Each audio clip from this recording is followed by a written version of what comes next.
This video is brought to you by Rocket Money. I just watched the new Martin Scorsese movie, Killers of the Flower Moon, and I have a lot of thoughts. Killers of the Flower Moon is the true story behind the murders that happened in the Osage Nation in the 1920s after oil is discovered and the land becomes extremely valuable. It stars Leonardo DiCaprio, Lily Gladstone, and Robert De Niro, and it is one of the most intense theater-going experiences I've had this year, which was pretty cool. Almost as cool as this week's sponsor, Rocket Money. See, I'm saving up for a Europe trip that I'm actually on right now at the time of this video being released, and that said, I really wanted to get on top of my expenses. This is why I'm excited to partner with today's sponsor, Rocket Money. Rocket Money is an all-in-one finance platform that helps you save more and spend less. The personal finance app allows you to manage subscriptions, lower bills, build a custom budget, and grow your savings all in one place. As someone who is on a lot of streaming platforms, it can get overwhelming and a little tough to manage all of these subscriptions at once. But honestly, Rocket Money has helped a lot with this. They safely and securely identify recurring charges and cancel unwanted subscriptions. They help me set budgets too by automatically monitoring my spending by category, sending me notifications when I've exceeded them, and in general, it's just helped me lower my bills simply by uploading a photo and tapping a button. Rocket Money will negotiate your bills for you, from internet service bills to cable and phone bills. To save more and spend less, join the over 5 million members using Rocket Money today. Go to rocketmoney.com/Karsten or click the link in the description to get started for free. You can also unlock even more features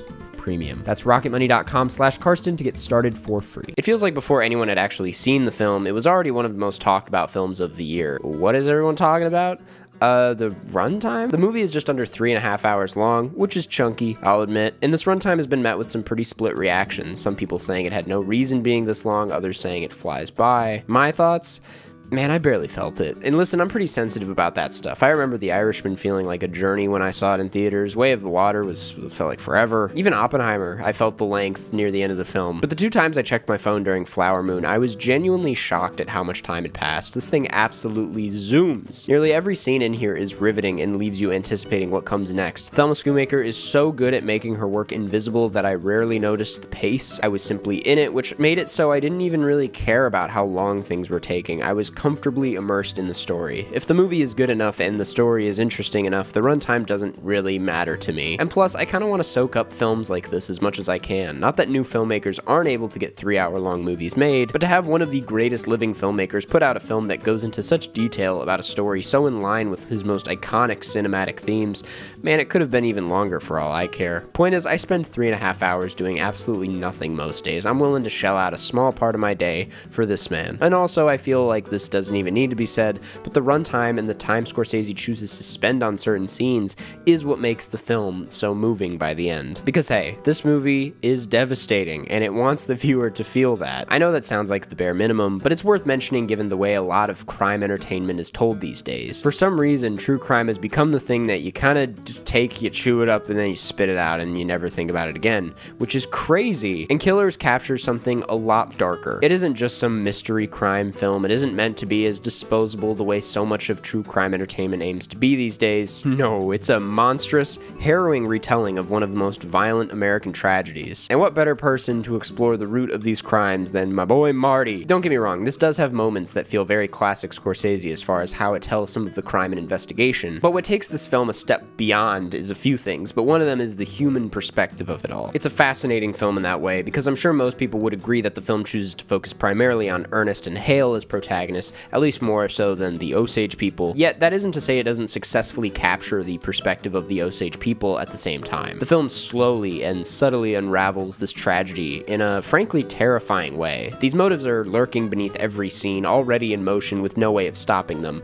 By the time the characters and viewer have a full grasp on what's going on, it's way too late. I don't think the film would have suffered from telling more of it from the perspective of the Osage community, but I do think by primarily exploring the evil side of the story through Ernest and Hale, it makes everything even more devastating and cynical than it already is. Because you see firsthand the thought process behind this, and it's just as grim, just as pointless, and just as evil as you thought it would be. Scorsese is, at the end of the day, already pretty familiar with telling stories of white crime. That's kind of his specialty. So to explore that through this story makes for a much more layered and comprehensive telling that nobody else could really pull off. One of my favorite aspects of the film is how cold the love story aspect is, because technically it is a romance between Molly and Ernest. A combination of the incredible central performances, the directing, the score, and the cinematography make it so hard to feel anything for this relationship relationship. It's a cold and tragic depiction of love that, for as distant as it felt, was pretty moving by the end. That is, at the end of the day, the root of this entire story,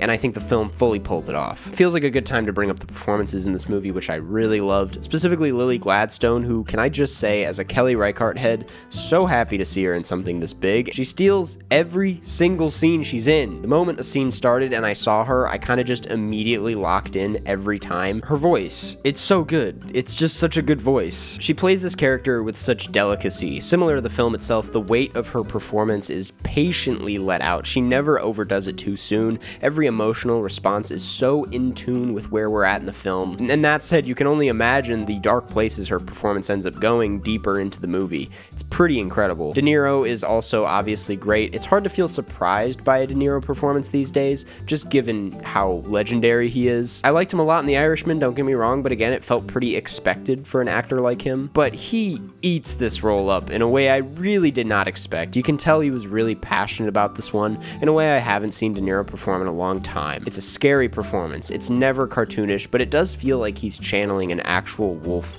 some of the time. And as for Leo, I thought he was pretty good. I think this is a hot take, but of the three, I did think he was the weakest. He has some incredible moments, like near the end of the film when he gets some really heartbreaking news about a certain thing, and I think his charm near the beginning was off-putting in the exact way it was supposed to be. But I found his character to be way more nuanced and troubled than what his performance was giving me. He goes for it the way DiCaprio usually does. He's acting with a capital A, but for some reason, and this is just personal taste, I really thought this character demanded more subtlety than what DiCaprio was doing some of the time. I guess I also wasn't crazy about Brendan Fraser in this movie. He felt like he misunderstood the time period of the film.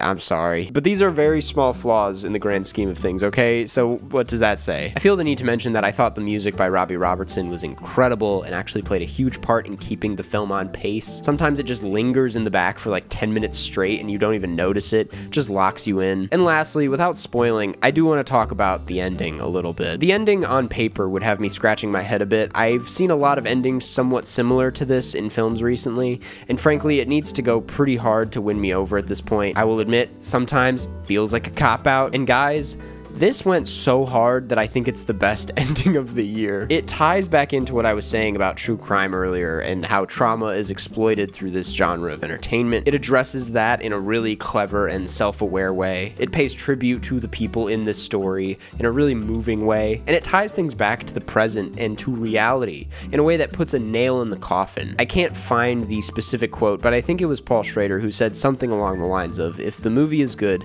the ending should feel like when the actual movie starts. And that's how I feel about the ending here. It is such a simple yet left field choice that completely stuck the landing, and I was very affected by it in the end. I have not been able to stop thinking about it since seeing it. This is obviously only scratching the surface of what this movie accomplishes. It's too much of a beast to completely unpack in one video, but if you can't tell, I loved it, and consider it absolutely essential to Scorsese's already legendary filmography. If anything, it actually helps me understand a bit more of what Scorsese has been doing his entire career. So yeah, thanks for watching. Go watch Killers of the Flower Moon and form your own opinion, and before you head out,